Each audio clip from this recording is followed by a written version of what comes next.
Hola, buen día, qué bendición es podernos nuevamente conectar, poder estudiar la palabra, poder mirar todas estas profecías y todo esto que la palabra de Dios habla y que nos ayuda a comprender cada día más y a entender los propósitos de Dios y la manera como Él tiene ese plan soberano sobre nosotros como seres humanos, sobre esta tierra y sobre todo este plan que tiene acerca de lo que somos como hijos suyos, como creación.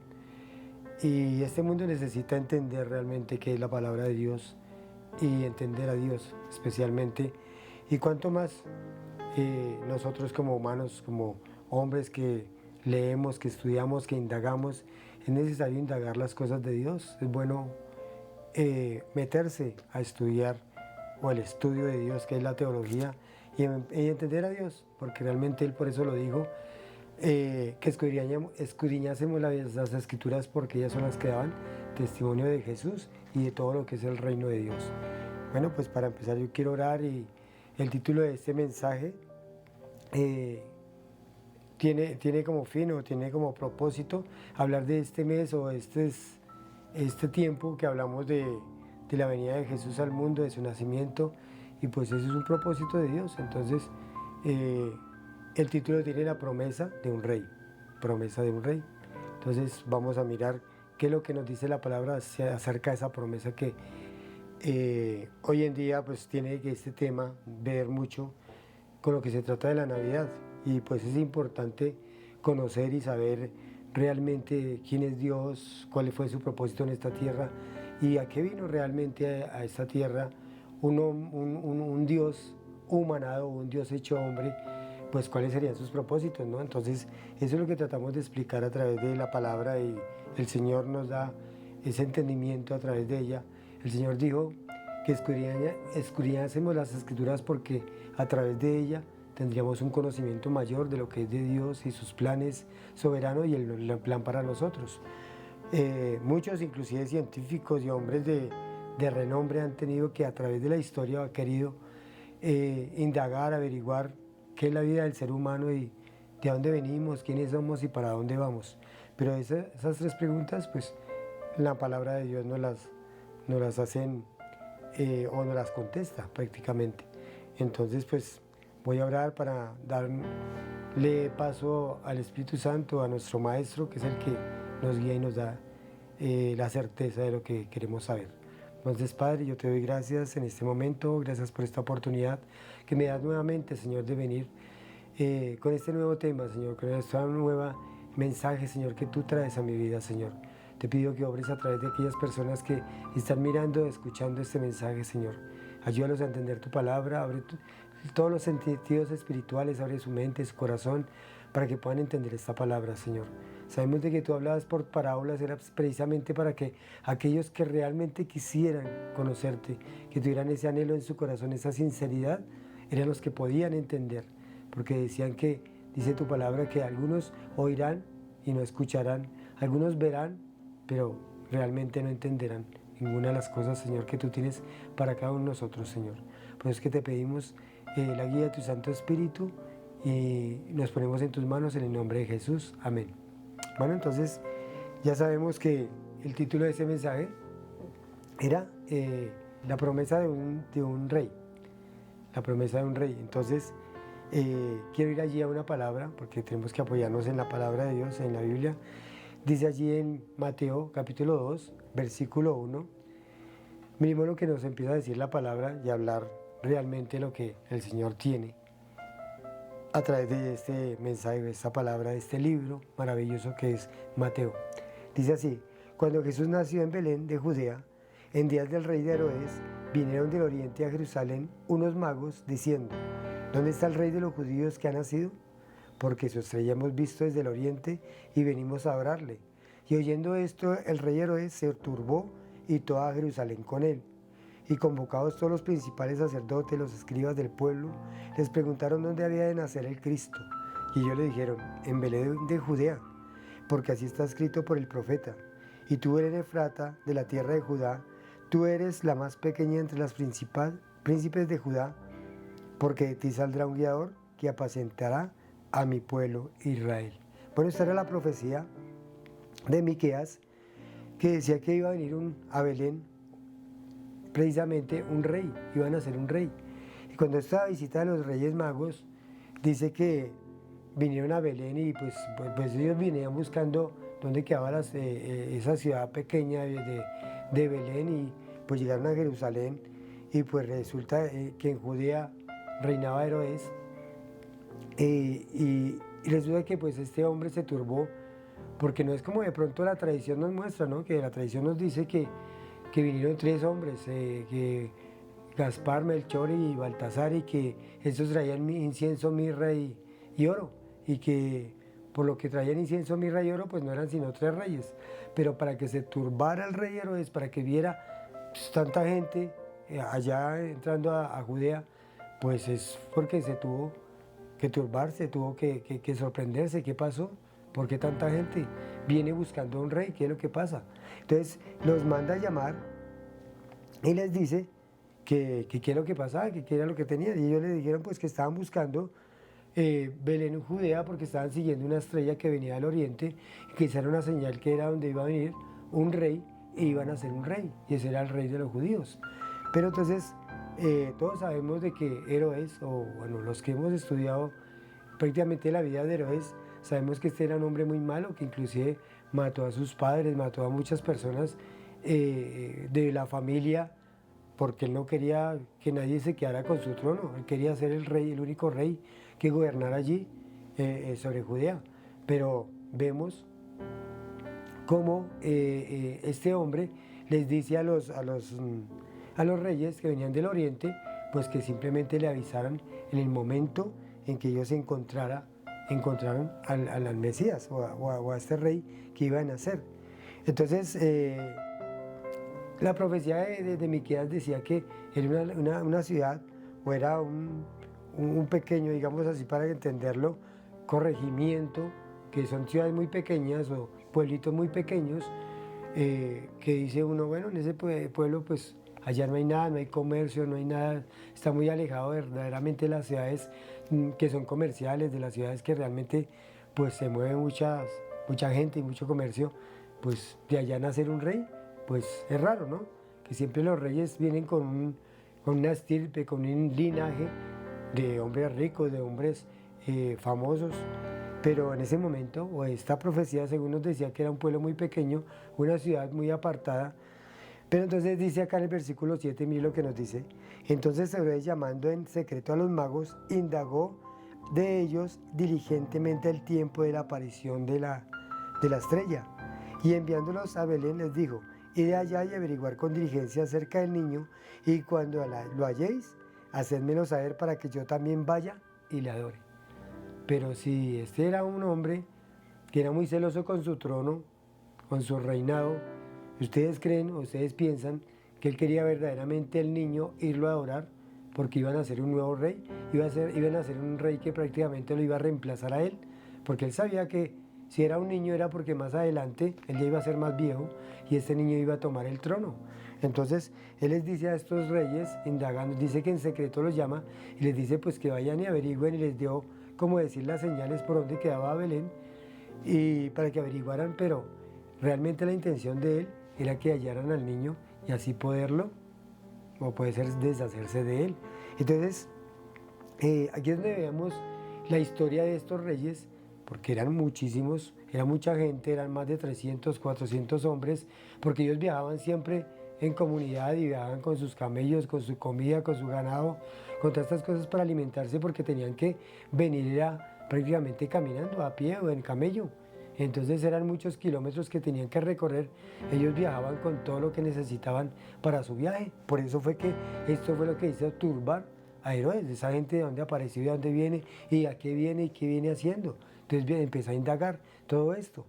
Pero nosotros haciendo un estudio, retrocediéndonos en la historia, pues sabemos de que allí en el capítulo, los capítulos 2, 3, que es donde Daniel, en el libro de Daniel le interpreta los sueños allí a Nabucodonosor.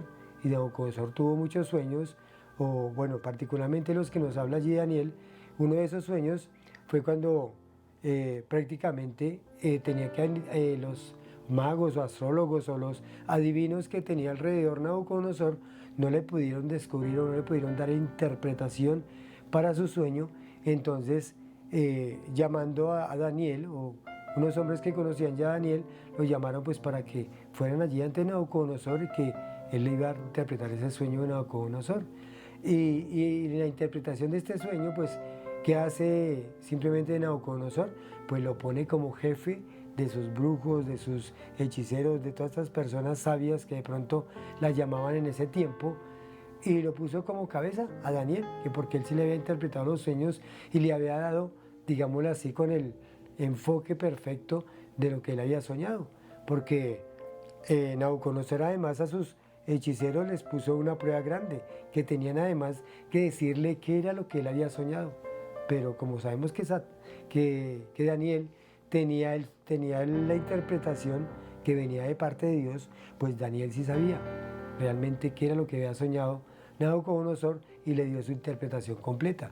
Entonces, cuando lo coloca como líder de todos estos sabios del Oriente, pues Daniel es el encargado de predicarles, de enseñarles la palabra, de enseñarles todas estas profecías que tenían los judíos allí desde Moisés, de todos los profetas que habían escrito en esa época, y los profecían que habían acerca de un Mesías que iba a venir a esta tierra, que iba a venir como un niño. Entonces aquí es donde empezamos a ver todas las profecías y todo lo que se refiere en cuanto a la Navidad, porque a veces la celebramos y no sabemos realmente qué significa la Navidad, o para qué es, o bueno, eso que simplemente es una tradición, o simplemente es un momento en el que nos damos regalos y compramos ropas nuevas y prácticamente nos reunimos en familia, pero eso ¿por qué viene? ¿O cómo se creó eso? ¿Por qué hacemos eso? Entonces es importante nosotros saber por qué hacemos las cosas, para qué las hacemos y con qué propósito, y a quién estamos dando la gloria con todo lo que hagamos. Entonces quiero ir allí a un versículo que está, una profecía que está en Isaías.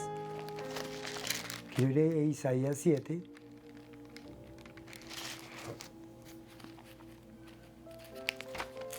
Isaías 7, versículos 14. Mira lo que nos dice la palabra de Dios. Dice: por tanto, el Señor mismo os dará señal, y aquí una virgen concebirá y dará a luz un hijo, y llamará su nombre Emmanuel. Comerá mantequilla y miel hasta que sepa desechar lo malo y escoger lo bueno. Porque antes de que el niño sepa desechar lo malo y escoger lo bueno, la tierra de dos reyes de que tú temes será abandonada. Y ahora me quiero saltar a otro versículo que está allí, en mismo Isaías 9, versículo 6, capítulo 9, versículo 6, dice así: porque un niño nos es nacido, hijo nos es dado, y el principado sobre su hombro, y llamará su nombre Admirable, Consejero, Dios fuerte, Padre eterno y Príncipe de paz. Lo dilatado de su imperio y la paz no tendrán límite, y sobre el trono de David y sobre su reino, disponiéndolo y confirmándolo en juicio y en justicia desde ahora y para siempre. El celo de Jehová de los ejércitos hará esto. Bueno, acá están las dos profecías de Isaías, de cómo iba a venir ese niño, ¿cierto? Que a través de una mujer, de María, una virgen, y al mismo tiempo también quién era él. Dice que era un consejero, que iba a ser cuando creciera, iba a tener un imperio, un reino, iba a ser de la estirpe de rey, porque dice que será, ¿cierto? Que traerá principado sobre su hombro y que llamará su nombre Consejero, Admirable, Dios fuerte y Príncipe de paz. Y dice que lo dilatado de su imperio y la paz no tendrá límite, o sea, será un imperio que se pondrá por encima de cualquiera. Y si nos vamos y nos referimos a ese prácticamente sueños de Nabucodonosor, uno de esos sueños fue que él soñó con un árbol frondoso, ¿cierto?, que alimentaba a las aves de los cielos, y ese era el trono, prácticamente ese era el reinado de Nabucodonosor. Pero dice que también él soñó que una estatua, ¿cierto?, que tenía una cabeza de oro, un pecho de plata, bronce, su torso, y sus pies eran de barro mezclado con hierro. Y si uno indaga más en estas profecías o en todo esto, pues era un imperio, era un reino que se iba a levantar y que iba a destruir todos los imperios que estaba mostrando en esta estatua, que eran 4 imperios que se veían. Entonces dice que habrá un reino, pero entonces hoy el mensaje o el título de ese mensaje es profetizando que vendría un rey, ¿cierto? Entonces aquí es donde la palabra de Dios nos empieza a mostrar de que iba a venir un rey y que era el propósito de Dios, y que era el propósito de Dios a través de un niño que iba a nacer, que iba a vivir en esta tierra como cualquiera de nosotros, con humanidad como nosotros, con debilidades como nosotros, porque si vemos la vida de Jesucristo a través de los 4 evangelios, Él se cansaba, Él le daba sed, le daba sueño. Vemos la humanidad completa en Jesús, sentía hambre, ¿cierto? Todas estas cosas las vemos en Jesús, pero al mismo tiempo Él era el mismo Dios enviado, el mismo Hijo de Dios enviado para venir a reinar sobre esa tierra. Entonces, allí es donde empezamos a ver, vamos en Juan 1, 11, 12, que dice la palabra que a lo suyo vino y los suyos no le recibieron. Entonces dice que más a todos los que le recibieron les dio potestad de ser hechos hijos de Dios. Entonces ahí es donde empezamos a ver que el Rey vino, el Señor Jesucristo vino como un niño y vino allí precisamente lo que leíamos acerca de su nacimiento y cómo iba a venir como un simplemente humano mortal como cualquiera de nosotros. Y en el versículo 11 aquí de Mateo 2:11, mire lo que nos dice. Dice, al entrar en la casa, o sea, los reyes que ya llegaron, encontraron, dice que a través de esta estrella, pues dice, al entrar en la casa vieron al niño con su madre María y postrándose, lo adoraron y abrieron sus tesoros y le ofrecieron presentes, oro, incienso y mirra. Pero siendo avisados por revelación en sueños que no volviesen a Herodes, regresaron a su tierra por otro camino.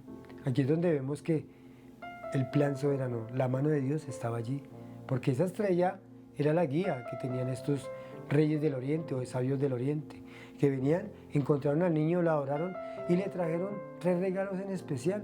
Y si nosotros nos ponemos a interpretar o a escudriñar o a estudiar realmente qué quieren decir estos 3 regalos, pues uno era el oro que se le traía al rey, el incienso que se le traía a una persona que prácticamente hacía ritos ceremoniales o hacía como el sacerdote que va y entra al lugar santo y lleva el incienso. Eso era lo que hacía el sacerdote. Entonces esto era como una característica o como una de las especias que usaba los sacerdotes. Y la mirra, que era otra usada por los judíos para envolver, embalsamar a los muertos. Entonces se trataba de un rey que al mismo tiempo era sacerdote y que también iba a morir. Aquí es donde nos da esa interpretación la palabra de Dios. Pero dice que también los magos o esos sabios del oriente, avisados por sueños, porque eso lo hace Dios, les habló y les dijo que no fueran a Herodes, sino que fueran por otro camino, porque Herodes quería era prácticamente matar al niño. Y lo vemos allí en el capítulo, en el versículo 13 siguiente, que es donde nos cuenta que la historia de que Herodes, al verse burlado por los sabios del oriente que no vinieron a él, entonces dice que mandó matar a todos los niños a partir de los 2 años hacia abajo, porque él hacía un cálculo o hacía más o menos ese tiempo, lo calculó de acuerdo a lo que los sabios le habían dicho y a lo que él había hablado ya con ellos. Entonces mandó a matar a todos los niños, dijo, ahí tiene que caer ese rey, ahí tiene que caer ese Mesías esperado por los judíos.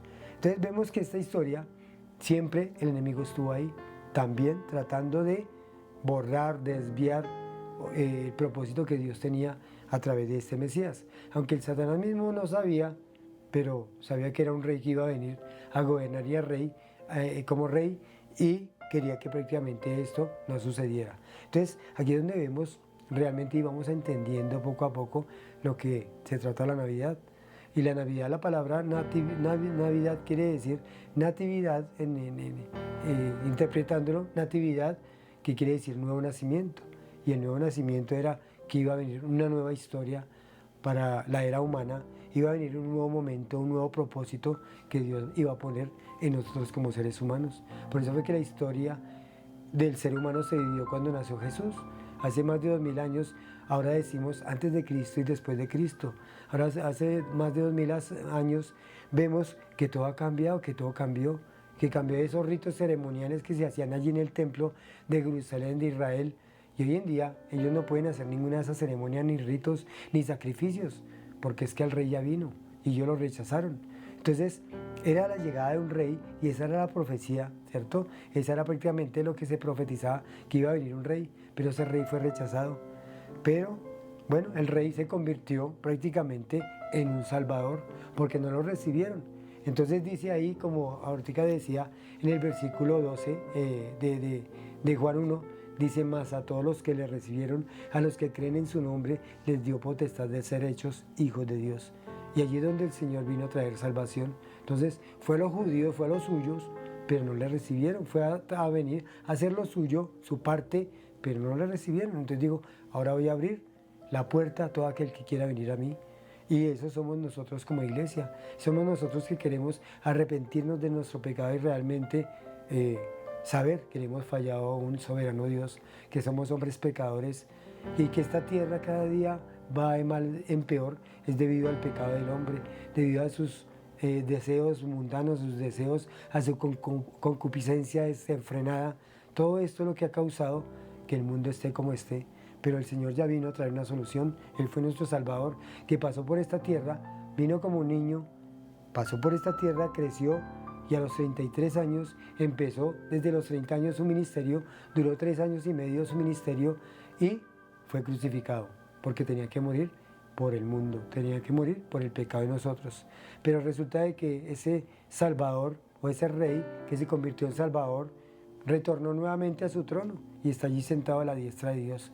Y hoy en día gobierna desde allí, pero no ha gobernado todavía sobre esta tierra porque no fue recibido en el momento que vino a reinar acá. Entonces ese reino se postergó y va a venir por segunda vez. Y allí es donde empiezan todas las profecías a cumplirse y todo se va llenando, todas las cosas se van cumpliendo. Entonces allí es donde podemos entender cuál fue el propósito de la Navidad, cuál fue el propósito de los regalos, de un vestido nuevo, fue el propósito prácticamente de la luz. Dice que, allí voy a leerlo, está en Juan, capítulo 3. Miren lo que la palabra de Dios nos dice, porque la palabra es la que nos da el convencimiento y la que nos muestra. 3:17, porque no envió Dios a su Hijo al mundo para condenar al mundo, sino para que el mundo sea salvo por él. El que cree no es condenado, pero el que no cree ya ha sido condenado porque no ha creído en el nombre del unigénito Hijo de Dios. Entonces el que no cree ya ha sido condenado. ¿Por qué?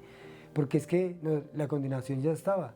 Dice que en la ley, y prácticamente Romano lo dice, 3:23, ¿cierto? Dice, la paga del pecado es muerte, mas la dádiva de Dios es vida eterna en Cristo Jesús. Entonces, esa es la paga por nosotros pecadores.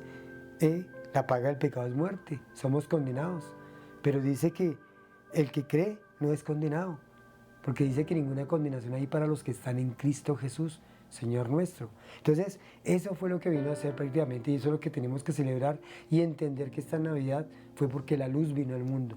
Entonces acá dice acá, en el versículo 19, y esta es la condenación, que la luz vino al mundo y los hombres amaron más las tinieblas que la luz, porque sus obras eran malas.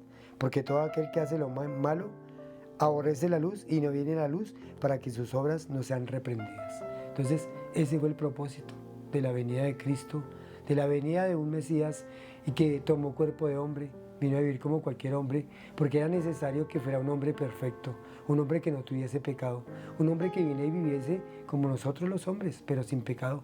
Y ese fue el Señor Jesucristo.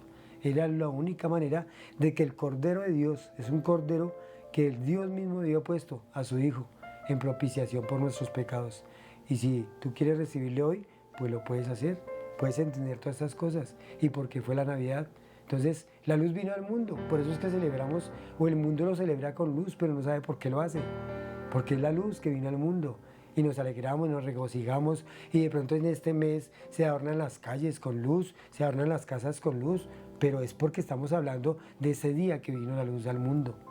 Que damos regalos, que ofrecemos muchas cosas, regalos damos a las personas, es porque el mismo Señor ofreció como regalo eterno, como regalo su Hijo, nos lo dio a nosotros para que fuésemos salvos. Ese es el propósito de la Navidad y ese es el enfoque que le debemos de dar a la Navidad. Puede ser que no nació en este mes, pero lo estamos celebrando para Él, para Cristo. Puede ser que no lo hagamos con fines o propósitos de, como hoy en día se hace, comerciales y de ganar dinero. pero lo estamos haciendo porque es que nace en nuestro corazón para adorar a aquel que vino a esta tierra a morir por mí y a morir por ti, si lo quieres recibir hoy. También dice que un vestido nuevo, compramos ropa nueva, trajes nuevos, pero es porque Él está hablando de un nuevo nacimiento que vamos a obtener. Cuando usted se arrepiente de sus pecados, pues el Señor viene a su vida, entra el Espíritu Santo a su vida y usted tiene un nuevo nacimiento, un nacimiento espiritual, un nacimiento que ya lo tuvimos físicamente, pero debemos tenerlo espiritualmente. Dice que el que es nacido de Dios no practica el pecado y el maligno no le toca. El que es nacido de Dios hay un cambio verdadero en él. Entonces, de eso nos habla. Y cuando el Espíritu Santo viene a nosotros, nos coloca una vestidura nueva, una vestidura de santidad.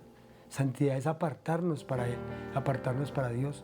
Entonces, de esto habla la Navidad, de vestido nuevo, que no sea tiempo, no sea momento para las cábalas, ni las cosas, ritos, ceremonias que se hacen hoy en día, que el huevo, que las maletas para viaje.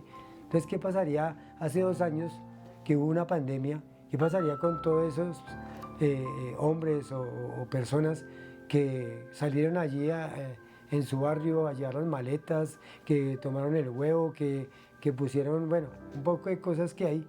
¿Qué pasaría en ese año? Entonces no se les cumplió lo que dijeron o lo que hicieron. Entonces esas son cosas del mundo, son cosas que van metiendo al mundo y a la iglesia misma se va metiendo. Entonces aquí es donde debemos entender realmente cuáles fueron los propósitos de la venida del Señor Jesucristo a esta tierra.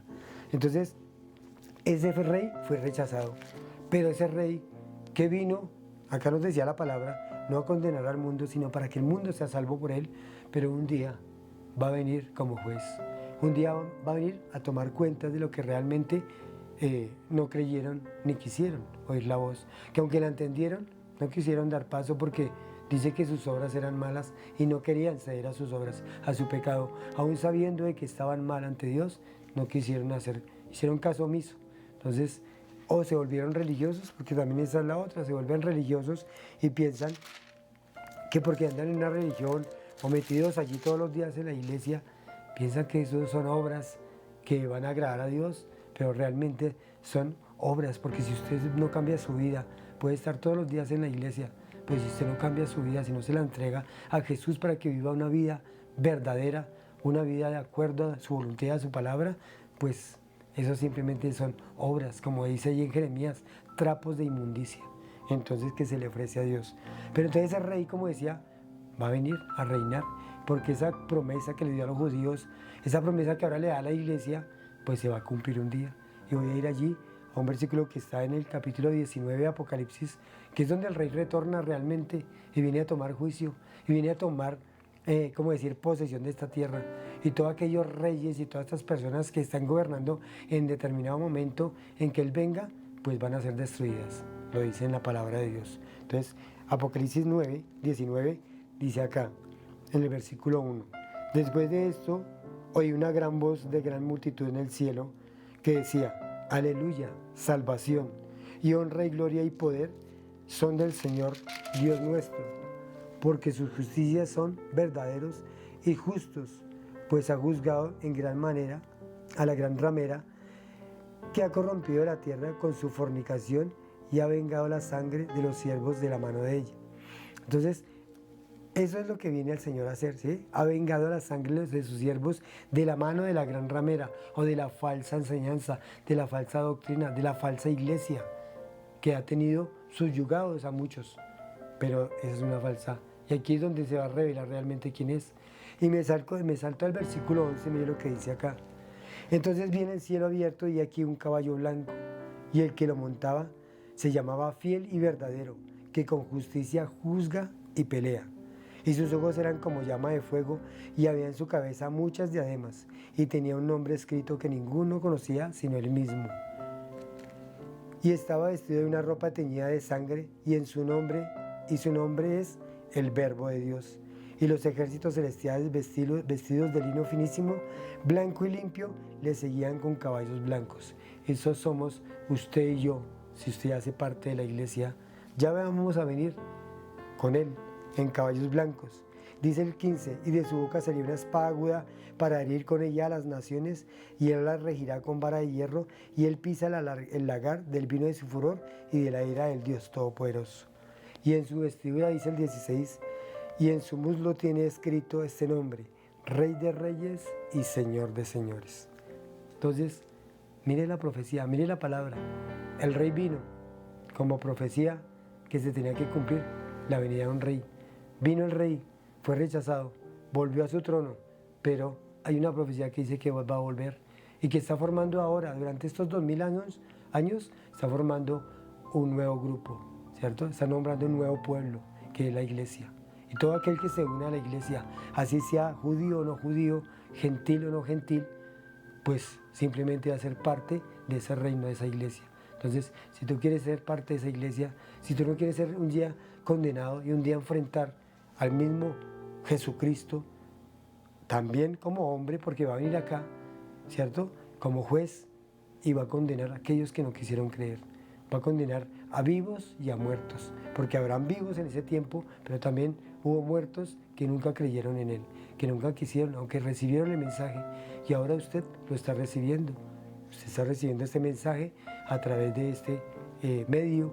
Entonces, si realmente la palabra ha tocado su corazón, si realmente el Espíritu Santo ha abierto su mente y le ha mostrado realmente quién es Jesucristo, pues yo lo invito a que simplemente le abra su corazón, le dé la oportunidad de entrar a su vida y que el Espíritu Santo empiece a hacer una obra nueva en usted. Dice en la palabra de Dios que el que comenzó en vosotros la buena obra la perfeccionará hasta el día de Jesucristo. Y bueno, para ya terminar, yo quiero hacer una oración. Si usted quiere y desea arrepentirse de su pecado, comenzar una nueva vida en Cristo, para que este día que viene, que ya está muy cerca, va a venir nuevamente el Señor, pero como juez, va a venir a condenar ya, va a venir a traer prácticamente castigo a todo aquel que no quiso creer. Entonces, si usted no quiere ser parte de este grupo, pues sea parte del grupo de la iglesia, de aquellos que fuimos redimidos, aquellos que quisieron creer y que le dieron la oportunidad de entrar en su corazón. Entonces dígale estas sinceras palabras allí en su corazón de arrepentimiento. Arrepentirse es dar la vuelta, un cambio de 180 grados. Entonces dígale así. Entonces, Padre, yo te doy gracias por este momento y oportunidad que me diste de escuchar este mensaje. Gracias, Señor, porque me mostraste que soy pecador. Y hoy reconozco que te he fallado, que soy pecador, que no he hecho lo bueno delante de ti y que tal vez me han predicado y he rechazado tu mensaje, he rechazado este evangelio, pero hoy he entendido que tú eres Dios y que tú viniste a morir por mi pecado. Te doy gracias. Gracias por esa cruz, gracias por morir por mí en la cruz del Calvario. Hoy abro mi corazón a ti y te recibo como mi Señor y Salvador personal. Escribe mi nombre en el libro de la vida y séllame con el poder de tu Santo Espíritu. En el nombre de Jesús, amén. Si usted hizo esta oración, una oración sincera de arrepentimiento, pues le cuento que usted ha nacido de nuevo, usted es una nueva criatura y el Señor va a empezar a hacer una nueva obra en usted. Entonces, ya para terminar, quiero orar, darle gracias a Dios por que tocó su vida, porque realmente le mostró cómo es la verdadera vida, cómo es la verdad, cómo es el Evangelio, que esto no es una religión, es una verdad escrita, es una verdad que usted la puede mirar ahí a través de la palabra de Dios. Entonces, estudie la palabra, lea Salmos, Proverbios, lea Juan, que es un libro de amor, todos los libros de Juan son de amor, y cada uno y cada libro tiene un propósito diferente y una manera de mostrar a Cristo como Salvador. Entonces, ya para terminar, quiero orar, amado Padre, yo te doy gracias por este momento y oportunidad que me diste nuevamente de traer un mensaje, Señor.